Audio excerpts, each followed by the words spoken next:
কি হয়েছে অন্নপূর্ণাতে? পাবেন, আস্তে আস্তে পাবেন, যারা যোগ্য পাবেন। এখন অবধি উনি তো আজকেও ধর্ম বর্ণ টর্ণ নয়, ধর্ম মানে কি ইঙ্গিত করেছেন এর আগে বলেছিলেন, আমি আছি বলে আছো, নইলে একটা কমিউনিটি 1 সেকেন্ডে শেষ করে দিবে। ইঙ্গিত তো পরিষ্কার। এখন অবধি ট্রান্সফার হয়ে গেছে টাকা 1,45,64,472 জনের অ্যাকাউন্টে। এর মধ্যে মুসলিম বেনিফিশিয়ারি আছে 19,20,00,000 19.2। যারা যোগ্য তারা হিন্দু কি মুসলিম কি বিজেপি কি তৃণমূল কি পেয়েছেন। উনি পারবেন নাকি দেখাতে সব করে? আমি শুধু নন্দীগ্রামের একটা গ্রামের কথা বলবো, 86% হিন্দু বাস করে, হরিপুর গ্রাম পঞ্চায়েতের।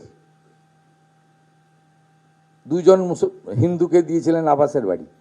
উনি নাকি বলছিলেন যে বিজেপি তো সবাইকে দিবে বলেছিল, তা যোগ্য অযোগ্য তো সব কিছুতেই থাকে। উনি তাহলে 25 থেকে 60 করেছিলেন কেন?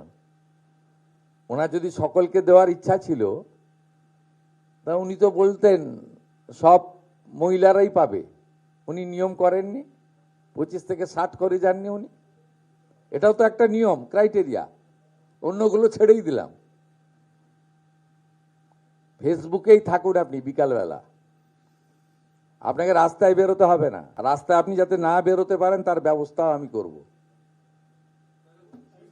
আপনি বারুইপুর নিয়ে খেলতে গেছিলেন, গোল খেয়ে বাড়ি এসেছেন। আপনি হালিশহর নিয়ে চেষ্টা করেছিলেন, সেখানেও ডবল গোল খেয়ে বাড়ি এসেছেন।